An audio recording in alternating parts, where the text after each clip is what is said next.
Hello friends, welcome back to our channel. Friends, ఈ వీడియోలో మనం ఈరోజు అన్ని న్యూస్ పేపర్లో వచ్చినటువంటి ఇంపార్టెంట్ ఎడ్యుకేషన్ అప్డేట్స్తో పాటు చాలా ముఖ్యమైనటువంటి కరెంట్ అఫైర్స్ కూడా రావడం జరిగింది. సో వాటన్నిటి గురించి వన్ బై వన్ ఈ వీడియోలో అయితే చూద్దాం. వీడియో చూస్తున్న ప్రతి ఒక్కరు వీడియోని ఖచ్చితంగా లైక్ చేయండి. డైలీ 1 to 2 hours వర్క్ చేసి దాదాపు 8 న్యూస్ పేపర్ చదివి ఇన్ఫర్మేషన్ మీకు అయితే అందించడం జరుగుతుంది. చాలామంది మన వీడియోస్ని చూస్తున్నారు కానీ లైక్ చేయట్లేదు. ఖచ్చితంగా లైక్ చేయండి. ఈ వీడియోకి అయితే నేను 1000 లైక్స్ ఎక్స్పెక్ట్ చేస్తున్నాను. సో ఇది ఎవరికైతే యూజ్ ఉంటుందో వారికి షేర్ చేయండి. అదేవిధంగా సబ్స్క్రైబ్ చేసుకొని చూడండి. రెగ్యులర్గా మీకు జాబ్ అప్డేట్స్ అంతాయి. మన ఛానల్కి సంబంధించినటువంటి టెలిగ్రామ్ గ్రూప్లో కూడా జాయిన్ కాండి. సో దాంట్లో కూడా రెగ్యులర్గా జాబ్ అప్డేట్ షేర్ చేస్తున్నాను. మీకు చాలా యూజ్ ఉంటుంది. ఆ గ్రూప్లో కంపల్సరీ జాయిన్ కాండి. ఫ్రెండ్స్, మన ఛానల్ ద్వారా గ్రూప్ 2 అదేవిధంగా గ్రూప్ 3కి సంబంధించి అన్ని సబ్జెక్టులతో కూడినటువంటి టెస్ట్ సిరీస్ అనేది మన యాప్లోకి తీసుకురావడం జరిగింది. సో దీని ద్వారా మొత్తం మీకు 250 టెస్టులు అయితే అందించడం జరుగుతుంది. ప్రశ్నలు తెలుగు మరియు ఇంగ్లీష్ మీడియంలో అయితే ఉంటాయి. ప్రజెంట్ దీనికి సంబంధించి 50% ఆఫర్ కూడా ఉంది. తెలంగాణ కల్చర్కి సంబంధించి గ్రాండ్ టెస్ట్ కావచ్చు, అదేవిధంగా ప్రభుత్వ పథకాలకు సంబంధించి టాప్ 100 బిట్స్ సంబంధించినటువంటి గ్రాండ్ టెస్ట్ కూడా మన యాప్లో అందుబాటులో ఉంది. సో ఇండియన్ పాలిటిక్స్ సంబంధించినటువంటి టెస్ట్ సిరీస్, అదేవిధంగా తెలంగాణ చరిత్ర, తెలంగాణ ఉద్యమ చరిత్ర, జనరల్ సైన్స్కి సంబంధించినటువంటి టెస్ట్ సిరీస్తో పాటు జనరల్ స్టడీస్కి సంబంధించినటువంటి షార్ట్ హ్యాండ్ రైటింగ్ నోట్స్ కూడా మన యాప్లో ఉంది. అదేవిధంగా కరెంట్ అఫైర్స్ పీడిఎఫ్ కూడా పర్ మంత్కు 20 రూపీస్ చొప్పున చెల్లించి మీరు పీడిఎఫ్ను డౌన్లోడ్ చేసుకొని ప్రింట్ తీసుకోవచ్చు. సో యాప్ లింక్ కింద డిస్క్రిప్షన్లో ఉంటుంది. ఒకసారి డౌన్లోడ్ చేసుకొని చెక్ చేసిన తర్వాత నచ్చితే మీకు దానికి సంబంధించిన కోర్స్ అయితే తీసుకోండి. ఫ్రెండ్స్, ఈరోజు న్యూస్ పేపర్లో వచ్చినటువంటి అప్డేట్స్ కనుక చూసినట్టయితే ఇక్కడ మనకు ఫస్ట్ అప్డేట్ వచ్చేసి గ్రూప్ 1 ప్రిలిమ్స్ రద్దు అని చెప్పేసి ఇక్కడ చూడవచ్చు. హైకోర్టు తీర్పు, పరీక్ష తిరిగి నిర్వహించాలని టీఎస్పీఎస్సీకి ఆదేశం అని చెప్పేసి ఇక్కడ మనకు ఈనాడు న్యూస్ పేపర్లో ఒక ఆర్టికల్ అయితే చూడవచ్చు. సో గ్రూప్ 1 ప్రిలిమ్స్కి రద్దుకు సంబంధించి ఈరోజు దాదాపు మనకు అన్ని న్యూస్ పేపర్లో ప్రధాన వార్తగా అయితే రావడం జరిగింది. So one by one A news పేపర్లో ఏమి ఇచ్చారని చూద్దాం. సో మొదట ఇక్కడ మనకు ఈనాడులో ఇచ్చినటువంటి అప్డేట్ కనుక చూసినట్లయితే, సో పరీక్షల నిర్వహణలో కమిషన్ వైఫల్యం, హాజరైనటువంటి అభ్యర్థుల యొక్క వివరాల నమోదులోనూ జాగ్రత్తలు లేవు. సో నోటిఫికేషన్లో నిబంధనలు కమిషన్కు వర్తిస్తాయి, వాటిని సవరించాలంటే అనుబంధ ప్రకటన ఇవ్వాలన్న న్యాయమూర్తి అని చెప్పేసి ఇక్కడ మనం చూడవచ్చు. సో ఇక్కడ ఉన్నటువంటి ఇన్ఫర్మేషన్ కనుక చూసినట్లయితే, సో గ్రూప్ 1 నియామకాల కోసం జూన్ 11 నిర్వహించినటువంటి ప్రిలిమ్స్ పరీక్షను రద్దు చేయాలని ఆదేశిస్తూ హైకోర్టు శనివారం తీర్పు వెలువరించింది. సో కట్టుదిడ్డంగా పరీక్షలు నిర్వహించడంలో కమిషన్ వైఫల్యమైందని పేర్కొంది. సో పరీక్షలకు హాజరైనటువంటి అభ్యర్థుల యొక్క వివరాల నమోదులోనూ ఎలాంటి జాగ్రత్తలు తీసుకున్నట్లు కనిపించలేదని వ్యాఖ్యానించింది. సో గ్రూప్ 1 పోస్టులకు నిర్ణయాత్మకమైనటువంటి ప్రిలిమ్స్ పరీక్ష నిర్వహణలో వైఫల్యం కారణంగా అర్హులు అవకాశాలు కోల్పోరాదన్న ఉద్దేశంతోనే సో పరీక్షను రద్దు చేస్తున్నట్లు పేర్కొంది. సో బయోమెట్రిక్ సహా నోటిఫికేషన్లో పేర్కొన్నటువంటి నిబంధనల ప్రకారం పరీక్షను తిరిగి నిర్వహించాలని తెలంగాణ పబ్లిక్ సర్వీస్ కమిషన్కు సో కోర్టు ఆదేశించినట్లు ఇక్కడ చూడవచ్చు. సో పరీక్షలకు హాజరయ్యేటువంటి అభ్యర్థుల యొక్క బయోమెట్రిక్ తీసుకోకుండా, హాల్ టికెట్ నెంబర్ లేకుండా OMR షీట్లు జారీ చేశారని, సో ఈ పరీక్షను రద్దు చేయాలంటూ బి ప్రశాంత్ మరో 2 హైకోర్టులో పిటిషన్ దాఖలు చేశారు. సో దీనిపై సుదీర్ఘ వాదనలు విన్నటువంటి జస్టిస్ పి మాధవిదేవి శనివారం తీర్పు వెలువరించారని చెప్పేసి ఇక్కడ చూడవచ్చు. సో నోటిఫికేషన్లో కమిషన్ జారీ చేసినటువంటి సూచనలు కావచ్చు, నిబంధనలు అభ్యర్థులతో పాటు కమిషన్ కూడా వర్తిస్తాయని, వాటిని ఖచ్చితంగా పాటించాల్సిందేనని స్పష్టం చేశారు. సో నోటిఫికేషన్లో నిబంధనలు మార్చేటువంటి అధికారం కమిషన్కు ఉందని, అలా చేయదలిస్తే గ్రూప్ 4 పరీక్షల్లో మాదిరిగా అనుబంధం నోటిఫికేషన్ జారీ చేయాలని చెప్పేసి ఇక్కడ మనకు హైకోర్టు వ్యాఖ్యానించినట్లయితే చూడవచ్చు. సో మనకి ఏదైతే ఇన్స్ట్రక్షన్స్ ఇస్తారు కదా, దానిలో ఉన్నటువంటి వాటిని ఏమైనా చేంజ్ చేయాలని కూడా దానికి అనుబంధ నోటిఫికేషన్ జారీ చేయాలి. సో అట్లా గ్రూప్ 4లో చేశారు కానీ గ్రూప్ 1లో చేయలేదని చెప్పేసి ఇక్కడ హైకోర్టు చెప్పినట్లయితే చూడవచ్చు. సో దానికి సంబంధించి ఇక్కడ మనం చూసినట్లయితే బయోమెట్రిక్ నమోదుకు గాను అభ్యర్థుల పరీక్షకు 30 నిమిషాల ముందే చేరుకోవాలని ఒక నిబంధనలో నోటిఫికేషన్లో ఉంది. తాను పేర్కొన్నటువంటి నిబంధనలు కమిషన్ అమలు చేయాల్సి ఉంది. సో దీన్ని గత ఏడాది అక్టోబర్ 16న జరిగినటువంటి పరీక్షల్లో అమలు చేశారు కానీ జూన్ 11న జరిగినటువంటి గ్రూప్ 1లో దీన్ని విస్మరించారని చెప్పేసి ఇక్కడ హైకోర్టు వ్యాఖ్యానించినట్టు చూడవచ్చు. దాంతోపాటుగా ఇక టీఎస్పీఎస్సీ దాఖలు చేసినటువంటి కౌంటర్ పిటిషన్లో మొదటి నివేదిక ప్రకారం పరీక్షకు హాజరైనటువంటి వారి యొక్క సంఖ్య 2,33,248గా ఉండగా, జూన్ 28న వెబ్ నోట్ ప్రకారం వారి యొక్క సంఖ్యను 2,33,506గా పేర్కొన్నారంట. అంటే ఇక్కడ మనకు మెంబర్స్ కూడా పెరిగారు. సో దీనికి సంబంధించి కూడా ఇక్కడ హైకోర్టు వ్యాఖ్యానించినట్టు చూడవచ్చు. అయితే ఇక్కడ మనకు అప్పీళ్లకు వెళ్తామని చెప్పేసి ఇక్కడ టీఎస్పీఎస్సీ బోర్డు చెప్పినట్లయితే చూడవచ్చు. సో ఏకసభ్య ధర్మాసనం తీర్పుపై టీఎస్పీఎస్సీ న్యాయ నిపుణులతో సంప్రదింపులు, గందరగోళంలో అభ్యర్థులు అని చెప్పేసి ఇక్కడ మనం చూడవచ్చు. సో దాంతోపాటు ఇక్కడ హైకోర్టు తీర్పు ప్రభుత్వానికి చెంపపెట్టు అంటే ఇక్కడ రేవంత్ రెడ్డి వ్యాఖ్యానించినట్టు చూడవచ్చు. దాంతోపాటుగా సర్కారుకు అధికారంలో కొనసాగేటువంటి అర్హత లేదని చెప్పేసి ఇక్కడ మనకు బీజేపీ కిషన్ రెడ్డి కూడా వ్యాఖ్యానించినట్టు ఇక్కడ మనం ఈనాడు న్యూస్ పేపర్లో దీనికి సంబంధించి చూడవచ్చు. ఇక నెక్స్ట్ ఇక్కడ మనం దిశ న్యూస్ పేపర్లో కనుక చూసినట్లయితే గ్రూప్స్ నో హోప్స్ అని చెప్పేసి ఇక్కడ ఇవ్వడం జరిగింది. ప్రశ్నార్థకంగా మారినటువంటి టీఎస్పీఎస్సీ అని చెప్పేసి ఇచ్చారు. సో 18 నెలల్లో 26 ఉద్యోగ ప్రకటనలు, 17,134 పోస్టుల భర్తీ కోసం హైరాణ అని చెప్పేసి ఇక్కడ చూడవచ్చు. సీఎం చెప్పినటువంటి 80,000 ఉద్యోగాల ఊసేది. ఇప్పటి వరకు కదలిక లేని రిక్రూట్మెంట్, ప్రశ్నపత్రాల లీకులు, పరీక్షలు రద్దు, వివాదాల్లో చిక్కున్నటువంటి కమిషన్, విశ్వాసం లేదంటున్నటువంటి నిరుద్యోగులు అని చెప్పేసి ఇక్కడ ఇవ్వడం జరిగింది. సో ఇక్కడ చూసినట్లయితే చైర్మన్ సభ్యులను తొలగించండి, ఓయూ స్టూడెంట్స్ ఆందోళన. సో టీఎస్పీఎస్సీని ప్రక్షాళన చేయాలని విద్యార్థి సంఘాల డిమాండ్ అని చెప్పేసి ఇచ్చారు. సో దీనికి సంబంధించి ఇక్కడ మనం కంటిన్యూషన్ న్యూస్ చూసినట్లయితే సో చైర్మన్ సభ్యులను తొలగించండి, ఓయూలో స్టూడెంట్స్ ఆందోళన, టీఎస్పీఎస్సీని ప్రక్షాళన చేయాలి, విద్యార్థి సంఘాల డిమాండ్ అని చెప్పి చూడవచ్చు.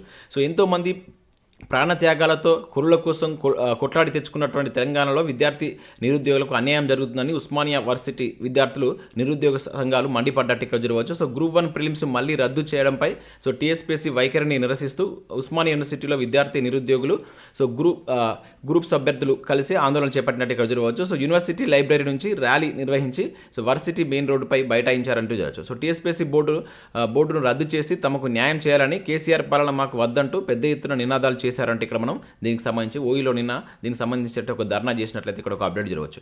ఇక నెక్స్ట్ చూసినట్లయితే గ్రూప్ 1 ప్రిలిమ్స్ మళ్ళీ రద్దు అంటే ఇక్కడ వెలుగు న్యూస్ పేపర్లో మనం దీనికి సంబంధించి చూడవచ్చు. సో కీలక తీర్పు వెలువరించినటువంటి హైకోర్టు, ఎగ్జామ్ నిర్వహణలో టీఎస్పీఎస్సీ నిర్లక్ష్యంపై ఫైర్.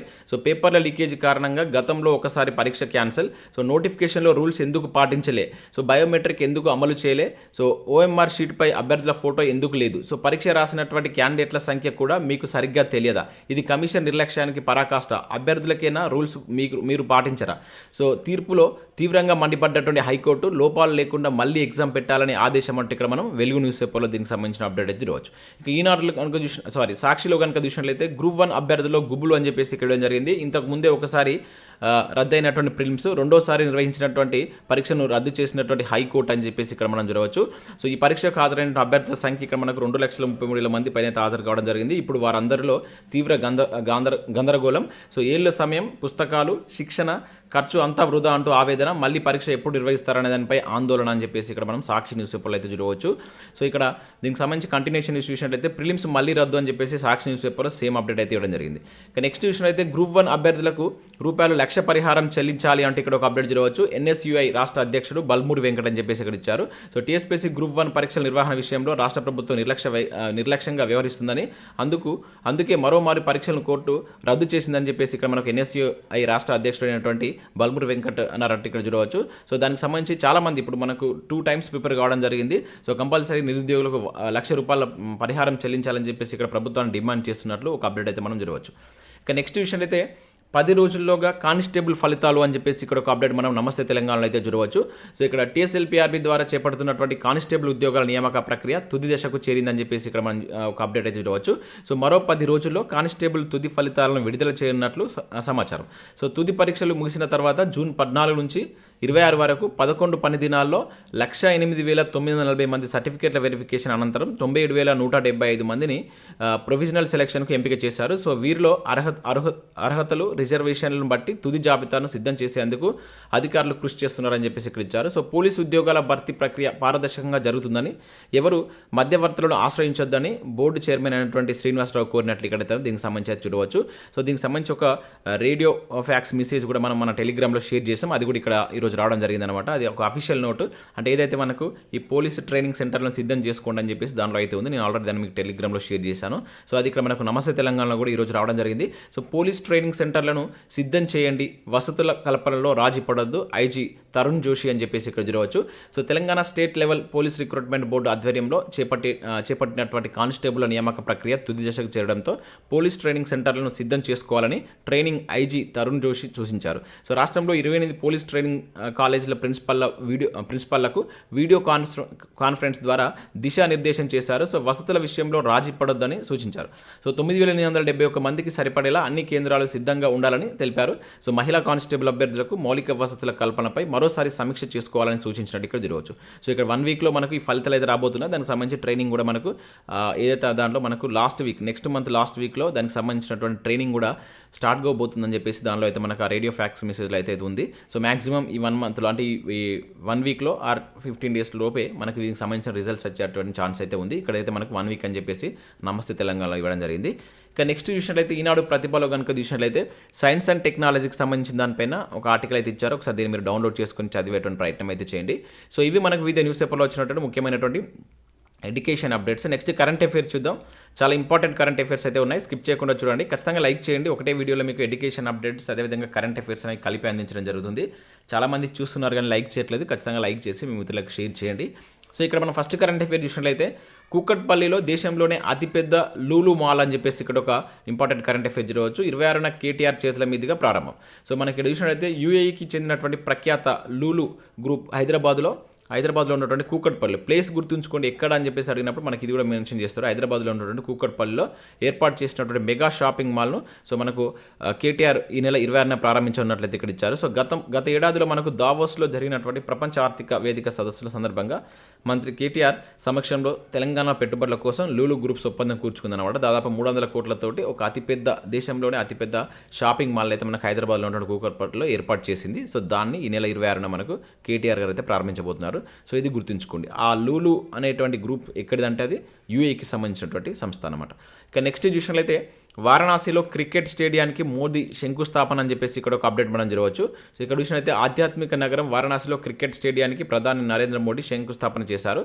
సో దాదాపుగా 450 కోట్ల వ్యయంతో 30 ఎకరాల విస్తీర్ణంలో అత్యంత అధునాతన వసతి సౌకర్యాలతో ఈ స్టేడియాన్ని నిర్మిస్తున్నారు. సో 2025 డిసెంబర్ నాటికి దీన్ని అందుబాటులోకి తీసుకురానున్నట్లు ఇక్కడ మనం చూడవచ్చు. గుర్తుంచుకోండి, ఇటీవల మోడీ గారు ఎక్కడ క్రికెట్ స్టేడియానికి శంకుస్థాపన చేశారని చెప్పేసి అడగడానికి ఛాన్స్ ఉంటుంది. సో వారణాసిలో దీన్ని స్టార్ట్ చేసినట్టు ఇక్కడ మనం గుర్తుంచుకోవాల్సినట్టు ఉంటుంది. డైరెక్ట్గా అడుగుతారు ఇటువంటి కొత్త శంకుస్థాపనలు కావచ్చు సంస్థలకు సంబంధించినటువంటి వాటిపైన. సో నెక్స్ట్ కరెంట్ అఫైర్ అయితే జీవన్ దాన్కు పురస్కారం అని చెప్పేసి ఇక్కడ ఒక ఇంపార్టెంట్ అప్డేట్ అయితే చూడవచ్చు. అవయవదానంపై ప్రజలకు విస్తృత అవగాహన ఫలిస్తున్నటువంటి ప్రభుత్వ ప్రయత్నాలు దేశంలో 2వ స్థానంలో నిలిచినటువంటి తెలంగాణ అవార్డు అందుకున్నటువంటి కోఆర్డినేటర్ డాక్టర్ స్వర్ణలత అని చెప్పేసి ఇక్కడ ఒక అప్డేట్ మనం చూడవచ్చు. సో అవయవదానం టిష్యూ ట్రాన్స్ప్లాంటేషన్లో అత్యుత్తమ సేవలు అందించడంలో తెలంగాణ ప్రత్యేక గుర్తింపును దక్కించుకుందని చెప్పేసి ఇక్కడ ఇవ్వడం జరిగింది. సో ఇక్కడ చూసినట్లయితే సో అవయవదాన ప్రాధాన్యంపై తెలంగాణ ప్రభుత్వం ప్రజలకు కల్పిస్తున్నట్టు అవగాహన ఫలిస్తుంది. సో అవయవాలను ఇతరులకు దానం చేసి మరికొంతమంది ప్రాణాలు నిలుపుతున్నటువంటి రాష్ట్రాల జాబితాలో తమిళనాడు దేశంలోనే మనకు ఫస్ట్ ప్లేస్లో ఉందన్నమాట. సో తర్వాత 2వ స్థానంలో తెలంగాణ నిలవడం అనేది ఇక్కడ మనం గుర్తుంచుకోవాల్సినటువంటి అంశం. సో అవయవదానంలో తెలంగాణ రాష్ట్రం యొక్క స్థానం ఎంత అని చెప్పేసి అంటారు, లేకుంటే వరుస క్రమంలో అమర్చబడ్డారు. సో ఫస్ట్ ప్లేస్లో తమిళనాడు ఉంది, సెకండ్ ప్లేస్లో మన రాష్ట్రం అయితే ఉండడం జరిగింది. సో దీనికి సంబంధించి ఇక్కడ మనకు అవయవదాన దినోత్సవ కార్యక్రమాన్ని రీసెంట్గా మనకు తమిళనాడులో నిర్వహించారు. సో దానిలో భాగంగా మనకు తెలంగాణ జీవన్ దాన్ కోఆర్డినేటర్ డాక్టర్ స్వర్ణలతకు అవార్డు కూడా ప్రదానం చేయడం జరిగిందని చెప్పేసి కూడా ఇవ్వడం జరిగింది అన్నమాట. ముఖ్యంగా తెలంగాణ యొక్క ప్లేస్ని ఇక్కడ మీరు గుర్తుంచుకునే ప్రయత్నం చేయండి. ఇక నెక్స్ట్ కనుక చూసినట్లయితే ప్రఖ్యాత హోమియో వైద్య నిపుణుడు సోహన్ సింగ్ కనుమూత అని చెప్పేసి ఇక్కడ ఒక కరెంట్ అఫైర్ చూడవచ్చు. సో గుండెపోటుతో తన నివాసంలో తుది శ్వాస, అతి తక్కువ ఫీజుకు వైద్య సేవలతో గుర్తింపు. సో హోమియో వైద్యం పేరు చెబితే తెలుగు రాష్ట్రాల్లో కాకుండా దేశవ్యాప్తంగా ఇట్టే గుర్తుకొచ్చేటువంటి ప్రఖ్యాత వైద్య నిపుణుడు డాక్టర్ సోహాన్ సింగ్ 80 సంవత్సరాల వయసులో హైదరాబాద్లో ఉన్న తన నివాసంలో చనిపోతూ వార్తలు నిలవడం జరిగిందనమాట. సో ఇక్కడ గుర్తుంచుకోండి, పేరు గుర్తుంచుకోండి. ఇతని యొక్క స్పెషాలిటీ ఏంటంటే ప్రఖ్యాత హోమియో వైద్య నిపుణుడు, చాలా తక్కువ ఫీజుతోటి వైద్య సేవలు అందించినటువంటి వ్యక్తి అనమాట.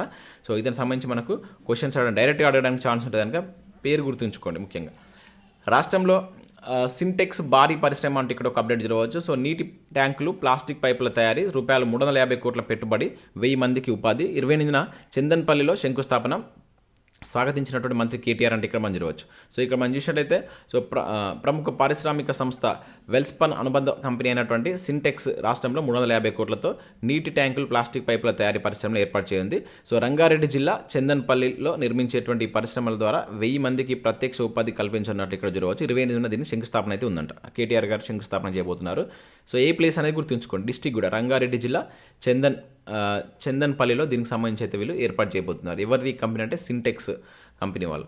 ఇక నెక్స్ట్ కనుక చూసినట్లయితే స్విట్జర్లాండ్లో బూర్కాలపై నిషేధం అని చెప్పేసి ఇక్కడ ఒక ఇంపార్టెంట్ అప్డేట్ మనం చూడవచ్చు. సో ఇక్కడ స్విట్జర్లాండ్లో ముస్లిం మహిళలు ధరించేటువంటి బూర్కాలపై నిషేధం విధించారు. సో ఈ మేరకు బుధవారం స్విట్జర్లాండ్ పార్లమెంట్ దిగువ సభలో నిర్వహించినటువంటి ఓటింగ్లో 151-29 తేడాతో ఆమోదం తెలిపినట్టు ఇక్కడ చూడవచ్చు. ఇప్పటికే దీనికి సంబంధించిన బిల్లు ఎగువ సభలో ఆమోదం పొందింది. అయితే ప్రభుత్వ ఉత్తర్వులను ఉల్లంఘిస్తే వారికి $1000 జరిమానా కూడా విధిస్తారని చెప్పేసి ఇక్కడ ఇచ్చారు. అయితే ఇక్కడ మనం చూసినట్లయితే ఒక పక్క బూర్కాలపై స్విట్జర్లాండ్ నిషేధం విధించగా మరోవైపు ఇరాన్లో బూర్కాలు ధరించడంపై నిబంధనలు కఠినతరం చేస్తారు. నిన్నటి దానిలో చూసాం, 2 days బ్యాక్ కూడా నేను ఇది మన కరెంట్ అఫైర్లో కూడా చూసాం. అక్కడ మనకు ఇరాన్లో కూడా కంపల్సరీ అక్కడ ఇది బుర్కాను ధరించాలని చెప్పేసి పార్లమెంట్లో బిల్ పాస్ చేశారు. ఇక్కడేమో నిషేధం స్విట్జర్లాండ్. రెండింటికి అంటే డిఫరెంట్ అనమాట, క్వైట్ డిఫరెంట్ తోటి మనం 2 న్యూస్లు చూడవచ్చు. రెండింటిని గుర్తుంచుకోండి. ఇంపార్టెంట్ రానున్నటువంటి పోటీ పరీక్షలు ఆడడానికి ఛాన్స్ ఉంటుంది. రెండింటి యొక్క డిఫరెన్స్ ఇది. ఒకటేమో ఇక్కడ కఠినతరం చేసింది, ఒకటేమో నిషేధం విధించింది అనమాట. సో ఇవి మనకు వివిధ న్యూస్ పేపర్లో వచ్చినటువంటి ముఖ్యమైనటువంటి ఎడ్యుకేషన్ అప్డేట్స్, అదేవిధంగా కరెంట్ అఫైర్స్. సో వీడియో నచ్చినట్లయితే లైక్ చేసి మీ మిత్రులకు షేర్ చేయండి. అదేవిధంగా మన యాప్ను డౌన్లోడ్ చేసుకోండి. దానిలో మీకు యూస్ఫుల్ కంటెంట్ అయితే ఉంది. Thanks for watching. Thank you.